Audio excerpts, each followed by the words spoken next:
Hey y'all, hi. So at the end of last month, I posted a video reviewing a bunch of green color correctors and comparing them to each other. And in the comments of that video, I received several recommendations from several of you to try the green color corrector from Exa Beauty. And it made me think that this brand, Exa Beauty, which is the house brand or private label brand from the beauty retailer Credo, made me think that this brand is on more people's radars than I thought, and maybe more on other people's radars than it is on mine. So I looked into the brand and I saw two things. One, the green color corrector did look amazing, and two, Exa has only launched 4 products so far, which is a modest enough spread that I was able to spend some of my channel's budget for self-sponsored review on one of each, and actually 2 of one of the products. So this is going to be a full brand review with really close-up application footage. I'm wearing all of the products on my face today. It's been kind of a mixed experience, and I have a lot of thoughts and feelings. If this is your first time to my channel, then welcome. I'm glad you're here. I'm Hannah. I love doing this kind of thing, deep dive reviews into individual makeup products, but I also make a lot of videos where I just use my same old makeup because I want to provide a sense of balance on my channel, a balance between excitement about new products and the reminder that if you have a lot of makeup, then in a lot of cases what you already have is probably good enough. And just because something is new doesn't mean that it's going to be better. So if that sounds good to you, I hope you'll subscribe. And now let's go ahead and get into the meat of this video.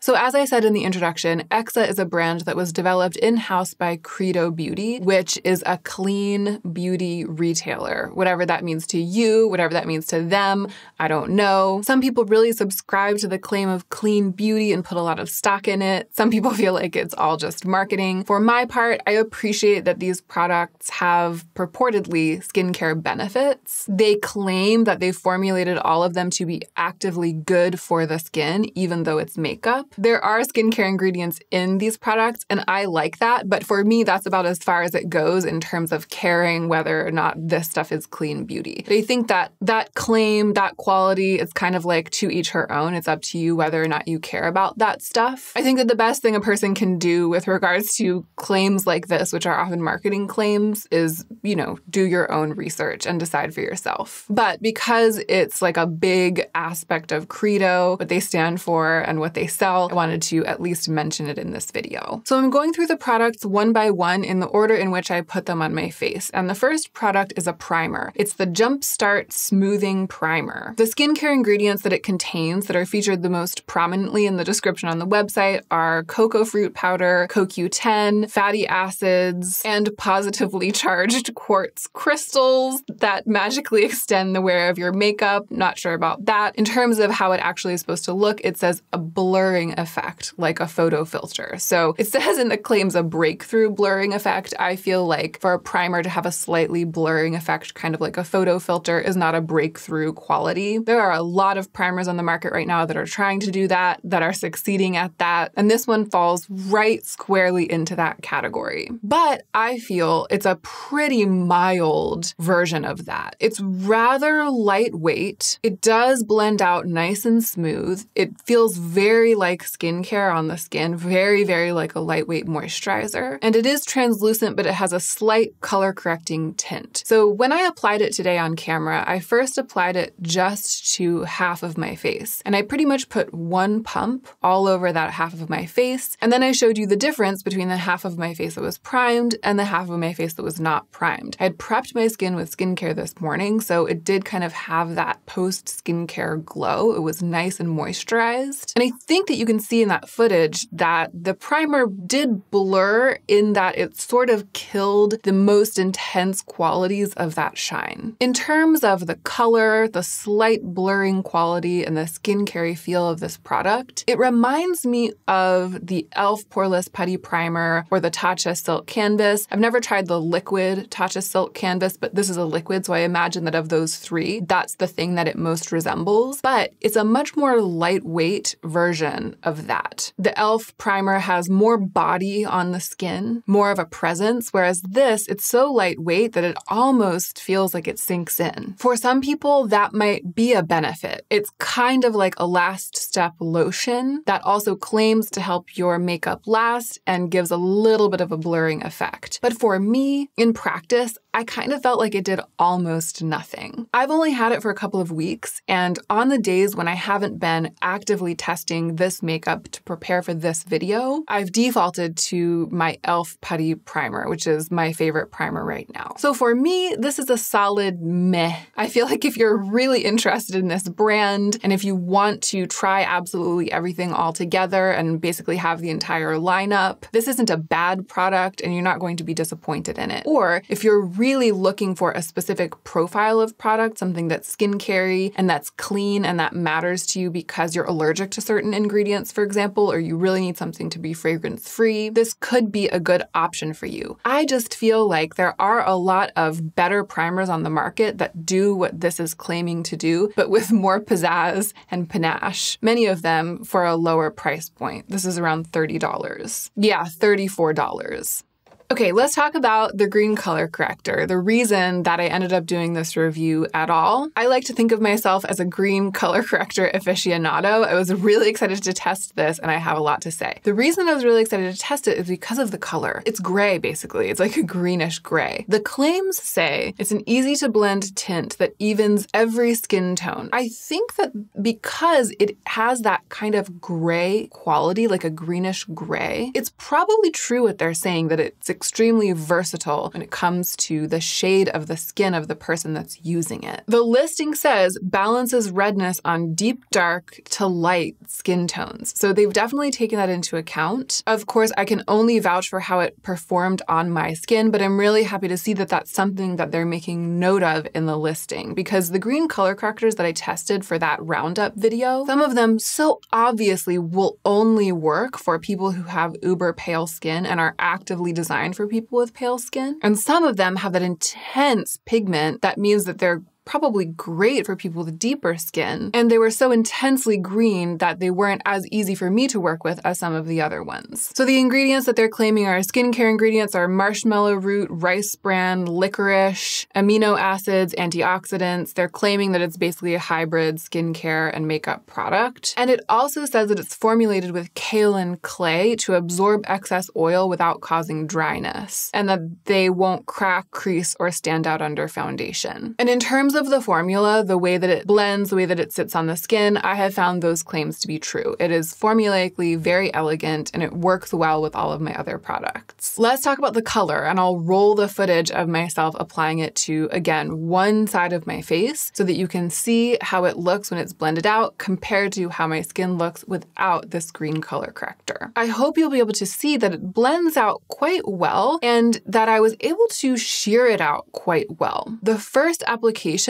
didn't really leave my skin looking green, and it did cancel out a lot of the redness in my skin. Because I'm very pale and I have a neutral to olive undertone, and I deal with redness on my skin, green color corrector is my best friend, and products that have kind of a grayish undertone, even though they might look weird in the tube, they tend to really suit my undertone. I think that I have not only a neutral, but kind of a desaturated undertone. So many complexion products, including green color correctors, are just super saturated. This is green, and the green helps with my redness, but it's very desaturated, but without being pastel, like without having a white base that turns my redness pink, which is one of the things that I didn't like about the Kiko Milano color corrector that I reviewed in that other video. Color-wise, I feel like this is better than any of the color correctors that I reviewed in that other video. I just love the gray tone. And formulaically, it's really quite elegant. I used a little more than I would usually use on my face today so that I could show you really how green it can be if you build it up. I've found that when I have spots on my face that are healing blemishes that are red, I've found that with this product, sometimes I'm able to almost completely conceal old scars, healing blemishes. The blemish that I have on my chin right now, it's still a little bit shiny, it's still healing, and so I couldn't get this product to totally stick to it and completely cover it up, which makes makes sense because, you know, this is something that you want to be able to sheer out. But a lot of the other spots on my face, like scars on the side and another healing blemish on my chin, I've been surprised every morning at how much coverage I'm able to get, how much I'm able to sort of cancel out the spot, the red spot on my face just with this. And it causes me to need less of whatever base product I use after it. So this has been a smash hit for me. It has become my color corrector of choice, and it's far and away my favorite product that I tried from Exa. However, unfortunately, it's all downhill from there.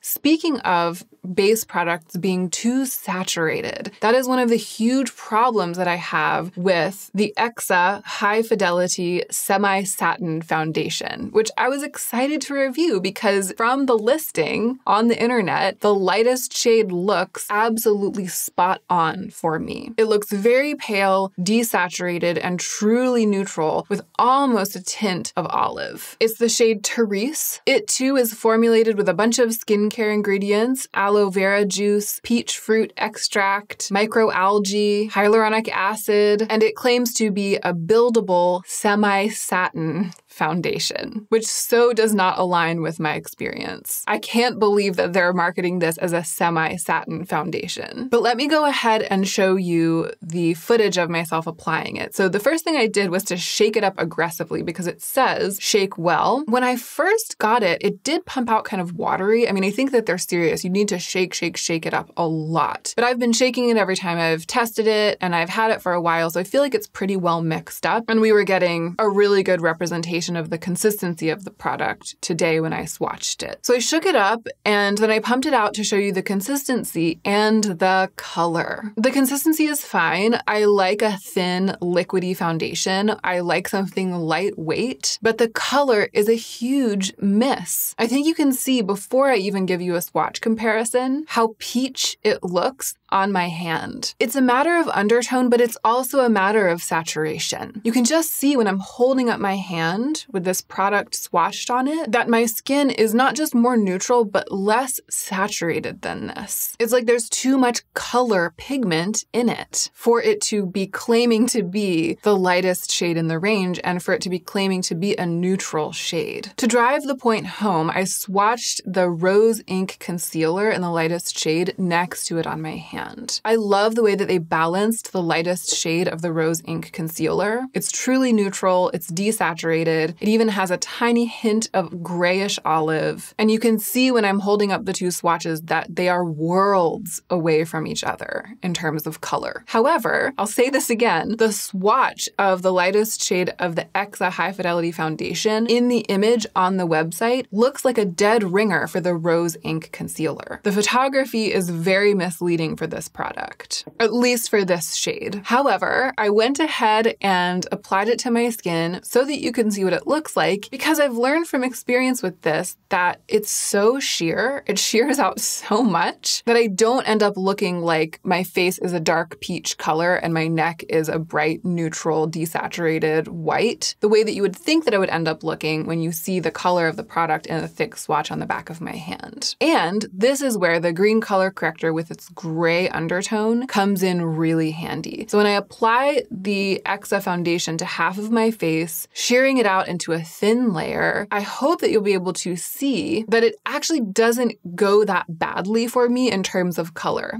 And that's because the gray undertone of the green color corrector is basically changing the color of the foundation product because the foundation product is so sheer. It's really letting the green color corrector come through. It goes on kind of like a skin tint. Very, very liquidy, very thin, like a tinted serum. Really like a serum. I feel like they could have marketed this foundation as a serum foundation because that isn't just how it feels going on, and that isn't just how it applies in terms of viscosity. It's also how the finish looks. Drenched, almost oily, very much like skincare, very reflective, and nothing that I would ever describe as semi-satin. When I do the comparison between the side of my face that has the foundation on it and the side of my face that doesn't, you can see how little it it does, right, in terms of coverage. I think that it did kind of refine the texture of my skin when I put that first thin layer on. And my skin does look really, really nice with it on. And the half of my face that has the foundation on it looks better, I think, than the other half in that footage. It would look way, way better if the shade were less saturated, more truly neutral. And that would have allowed me to apply a thicker application of the product. But even with the thin layer that I used, it's pretty, right? It's pretty. But after I applied it all over my face in a pretty thin layer, blending it out so that it would basically become one with the green color corrector and give me a shade that I can actually wear, I think you can see that my skin just looks kind of unflatteringly shiny. It's like glass skin is beautiful, and I do think that this does have sort of a glass skin finish, but when it's all over the face, including like in the marionette lines, in those places underneath the eyes right next to the nose that tend to have little divots, creases, or big pores, on the forehead where wrinkles are forming, around crow's feet, a really glassy, drenched looking serum-y foundation product coating all of those areas of the face, especially someone like me in her late 30s, my skin is really starting to show its age. It's not the most flattering finish. It's not the most flattering choice. I feel like when you look at the footage of my full face covered in this product, the parts of my face that are in really good shape, like that aren't starting to crease and change texture, like my cheekbone, right here, my cheeks, maybe the tip of my chin, my nose, the front of my nose, like those parts of my face that basically look good most of the time, they look really good. Like this foundation has made my good skin look really, really good. But the parts of my face that are extra contoured or creased, or again, starting to have fine lines, are enhanced by the really, really serum-y, shiny, skincare finish of this product. And because it's so thin and lightweight, because it basically feels like a tinted serum, the first application didn't deliver that much coverage. So I could see a situation in which someone is trying to get a more even skin tone, gets this product, puts it on the skin, and looks in the mirror and is like, I've gotten zero coverage, and now I just look shiny, and all of my contours of my face and wrinkles and marionette lines and everything are just shining like the sun. I think it's probably a really great product for young people who have beautiful skin and just want a tiny bit of balancing, a tiny bit of evening, and want their makeup to have skincare in it. Every time I've worn it to test for the whole day, I've hated the way that my skin has looked, especially as the day is worn on, and I felt like it's just become incredibly greasy. I catch sight of myself in the mirror and I'm like, I look older than I am. My skin looks old, but greasy. But I'm a little bit of two minds because I also like the way the finish looks at close range when I'm putting it onto my face. And I do understand why they decided to stick with this formula, because I think that it does have good qualities and there are probably some things to recommend it for some specific people. It is buildable, so I've been making a big deal out of how sheer it is, but I was able to build it up a little bit on the parts of my face, again, that need a little bit more coverage, where I have some healing blemishes, where I have some scars, but it just shows texture because it's so wet looking. And I do have texture all over my face. It's not just fine lines. I have texture because of acne scars. They're harder to see in this, really flattering beauty lighting, but I think that you could see the texture when I was giving you the close-ups after I had just applied the product. So yeah, this was a huge miss for me. The color, how greasy and glossy it felt, how sheer it was, none of those things worked for me. I'm able to see some of its good qualities kind of in a subjective way, but it's definitely not a product that I want to use and that I'm going to keep using. Of everything here, it's the thing that I tested the least because I really disliked wearing it. I made myself do it a number of times so that I would be able to give a really thorough review. But now that we're here, the day has arrived and I'm finally filming this review, I'm never going to wear it again.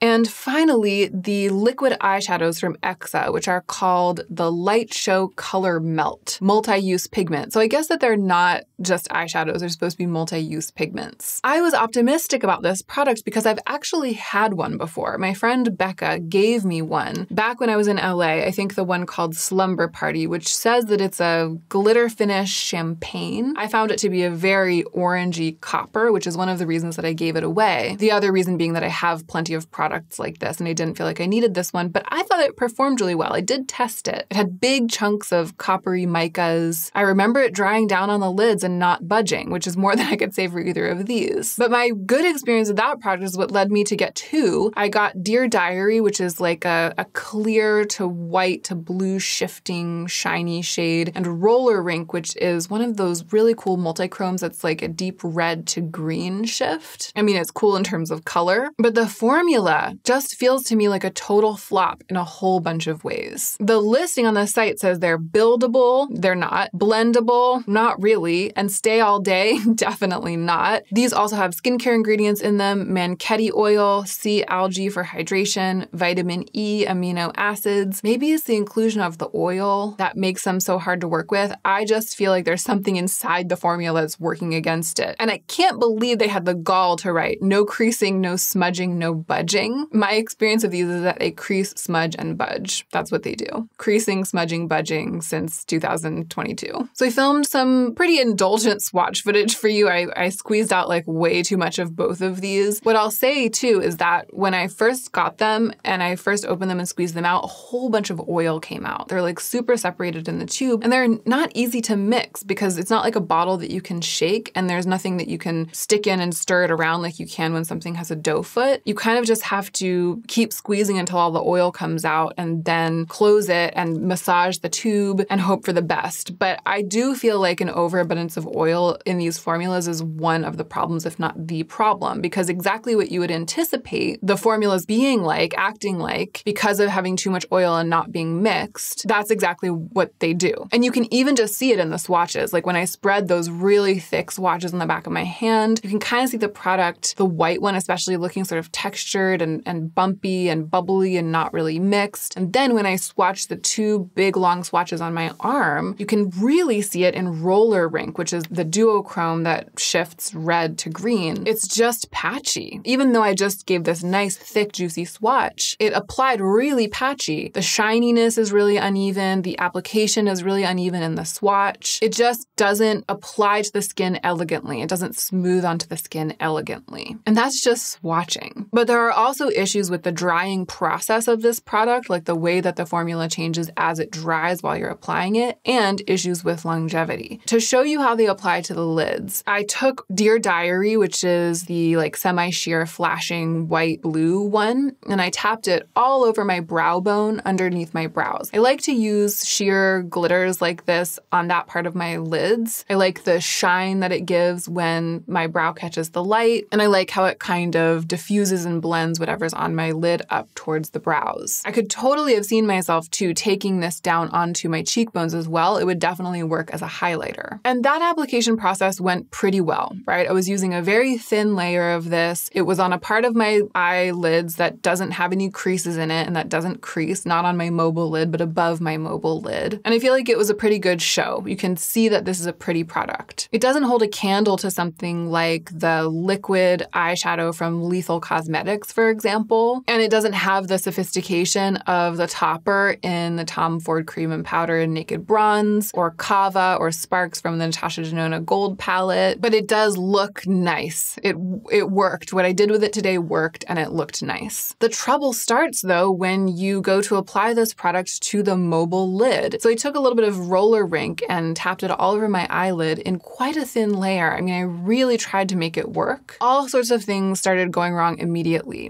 One thing that goes wrong is that the glitter, the shiny part, seems to gather just in one part of the lid. So I feel like I was getting, I'm not sure how well you'll be able to see this. I zoomed in as far as I could go, and I'll zoom the footage in even closer, but I'm going to describe for you the way that it went. It seemed like the glitter was building on itself in a satisfactory way just in the inner corner, and then everywhere else that I was tapping it, it was like my finger was picking up the shiny part as I was tapping it. So I was tapping it and it was leaving behind just a wash of the base pigment, that sort of reddish color base pigment with maybe a little bit of shine, but I wasn't able to build the really lovely glossy quality really anywhere. And the more I tried, the more I picked it up. And as I was tapping, it was drying. And then as I was tapping over it, either with the same finger or with a little bit more product to try to get it to build on itself, no matter what I did, my finger would pick up the initial layer of product, leaving bare lid behind and than leaving it patchy. I have tried so hard with this product specifically in this color, and there is nothing that I can do to get it to not be patchy. It just starts drying immediately, and as soon as it starts drying, it picks up on itself. It doesn't build on itself. It does the opposite of building on itself. It sabotages itself. Once I felt like it had really set, I went back with a little bit more and tried to build a thicker layer and get a little bit more shine, but to no avail. It just melted itself down again and made itself even more patchy, and I eventually had to give up. If I were doing this eye look for the day or for another video or something, I would have gone on top of it with powder eyeshadow, which is what I've ended up doing most of the time that I've used these products, because I literally cannot get a nice eye look with them. I think that the effect from a distance is fine. Like, I like this sort of shiny wash, minimalist, glossy lid, but close up, it's a disaster and it's difficult to work with. And now, less than an hour later, it's creasing. And that has been my experience with these every time I've worn them. I like the way that the white one looks all over the lid when I first apply it. Just a sheer wash that makes the lid glossy, that kind of wet look shine. I like it, but it creases pretty much right away. No matter how thin a layer I apply, whether I use eye primer or not, even if I apply it and then close my eyes and let it dry for a while, it just creases. It doesn't really dry down and become bulletproof on the lids. And of course, it creases in that way where it like picks up all of the shadow from the lids and leaves these bare spots. It doesn't crease in sort of a greasy, sensual way. In a world where there are so many products like this on the market that perform so brilliantly, that do dry down completely, that are budge-proof on the lids, that are really shinier, glossier than this, much easier to work with, that can either be sheared out or built up, that will layer over other products, that are never patchy. Again, the one from Lethal springs to mind. That one has really blown me away. Lisa Eldridge Liquid Lurex. Even the shiny version of the Stila Glitter and Glow. I mean, that's like the product that launched 1,000 shimmery or glittery liquid eye products or multi-use pigments. That original formula of this type is way, way better than these. And I know that, you know, they're trying to work within the constraints of what they deem to be like clean beauty for these products, but I think they should have kept working on the formula, because it's not just that they don't hold a candle to the best of the best, it's that they don't work well. They're frustrating, and I've never been able to achieve satisfactory results. I imagine that if I just got the white one and I was just using it as a liquid highlighter, that would probably be fine, but I actually can't imagine it going well if I was trying to layer it on top of a cream blush or mix it with a cream blush, because the texture of both of these is just not good. So when I had the camera zoomed in, I took some footage of the way that my face looked after I had applied all of these products, plus a little mascara.